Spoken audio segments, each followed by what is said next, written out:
It's Mrs. McKelvy back with the next chapter in Doctor Dolittle. But before we start to read the chapter, I want to see if you found out the answers to the questions that I asked yesterday at the end of the chapter 1. So the first question I asked was, how old is this story? It was written in the year 1920 by Hugh Lofting. So were you able to figure out how many years ago that was? If you said 100 years ago, you would be correct. So this book is 100 years old.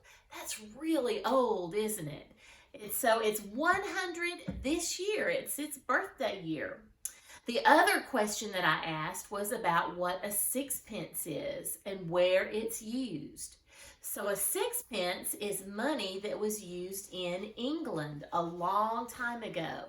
They don't actually use it anymore, but it was money that they had. It was a coin that they had in the year that this book was written. So now we're ready to go on with our next chapter, which is chapter 3. If you missed chapter 2, it's actually the chapter that we read when we were trying to decide which chapter book we would read.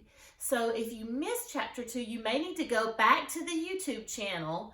It's called There's More Thinking to Do. And if you find that channel, you should be able to find the Doctor Dolittle story and find that reading from last week. We read chapter 1 last night, then chapter 2 is on YouTube from last week, and tonight we're going to read chapter 3. It's called More Money Troubles.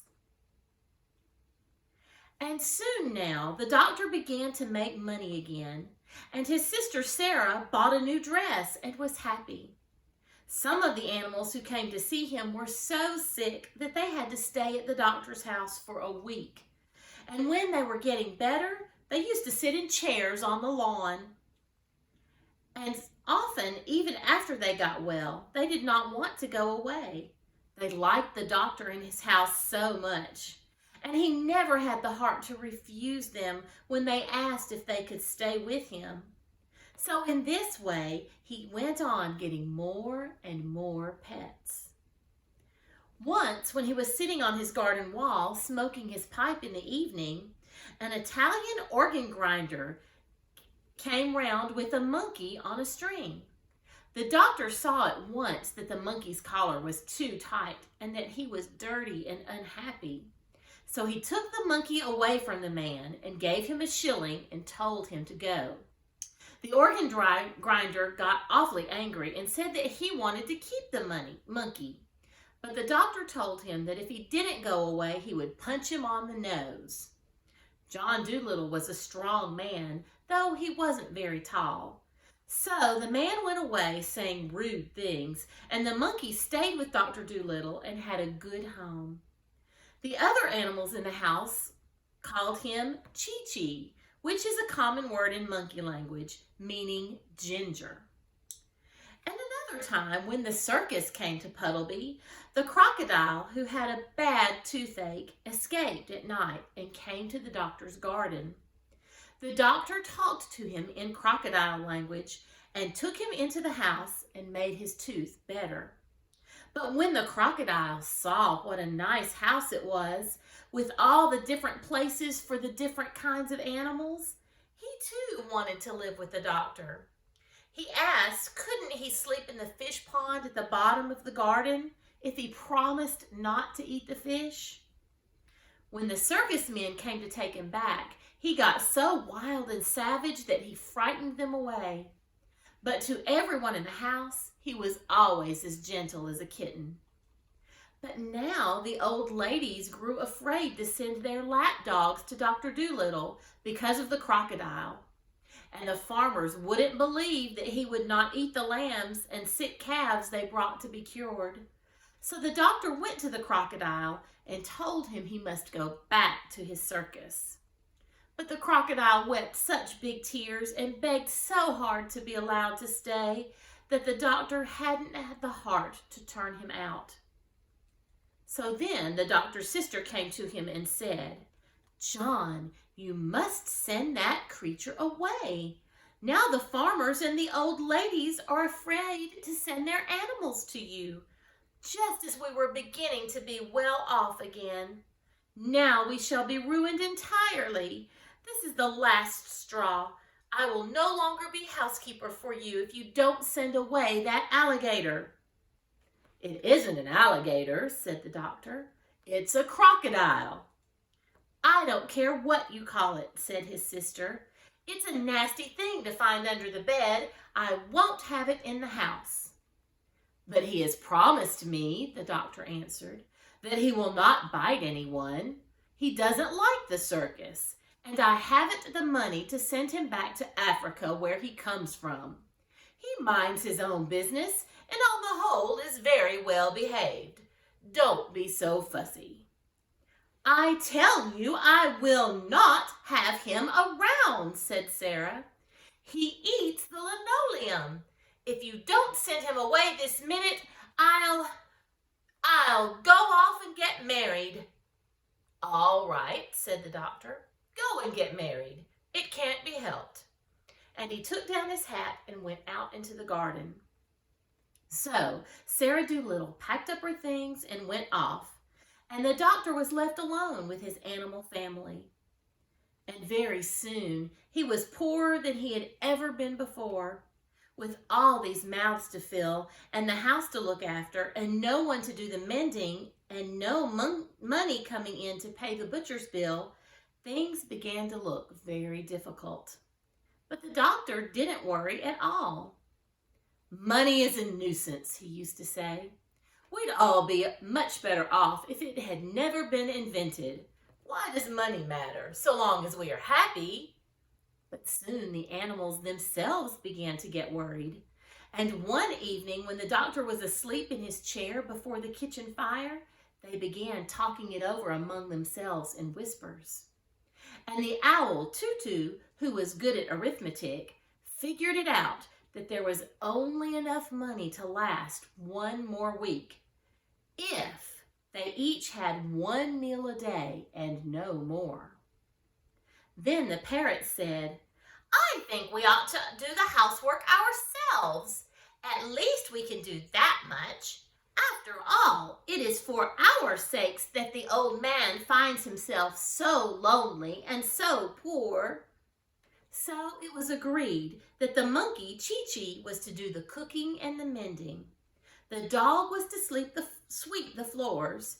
The duck was to dust and make the beds. The owl, Tutu, was to keep the accounts, and the pig was to do the gardening. They made Polynesia, the parrot, housekeeper and laundress because she was the oldest. Of course, at first, they all found their new jobs very hard to do, all except Chi-Chi, who had hands and could do things like a man could. But they soon got used to it, and they used to think it great fun to watch Jip the dog sweeping his tail all over the floor with a rag tied onto it for a broom. After a while, they got to do the work so well that the doctor said he had never had his house kept so tidy or clean before. In this way, things went along all right for a while, but without money, they found it very hard. Then the animals made a vegetable and flower stall outside the garden gate and sold radishes and roses to the people that passed along by the road. But still they didn't seem to make enough money to pay all the bills, and still the doctor wouldn't worry. When the parrot came to him and told him that the fishmonger wouldn't give them any more fish, he said, "Never mind, so long as the hens lay eggs and the cow gives milk, we can have omelets and junket. And there are plenty of vegetables left in the garden. The winter is still a long way off. Don't fuss." That was the trouble with Sarah. She would fuss. I wonder how Sarah's getting on. An excellent woman, in some ways.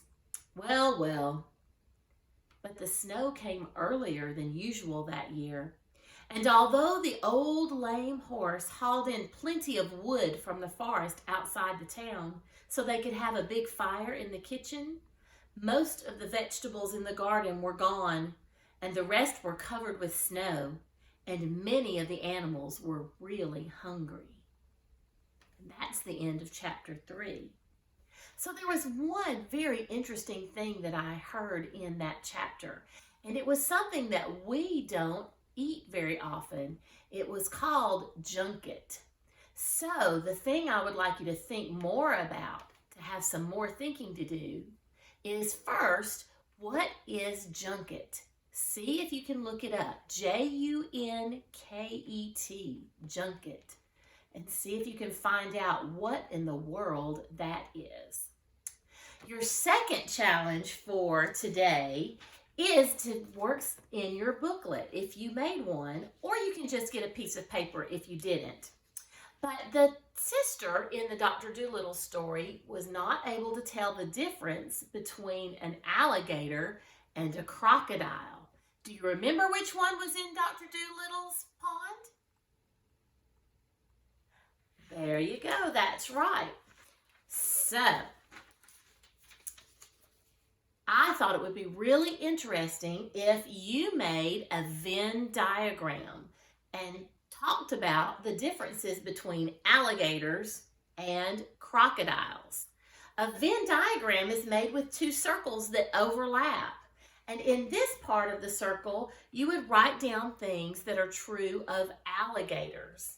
And in this part of the circles, you would write down things that are true about crocodiles.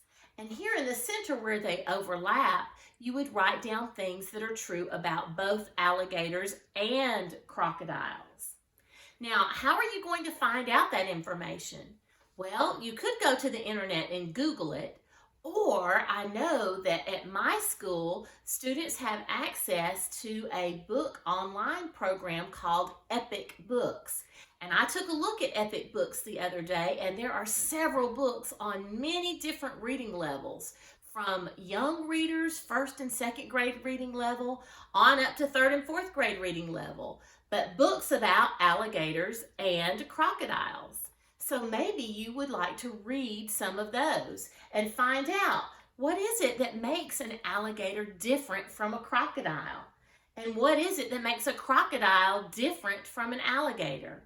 And then also, what are the things that they have in common? I'd love to see what you come up with. Well, until next time, bye-bye.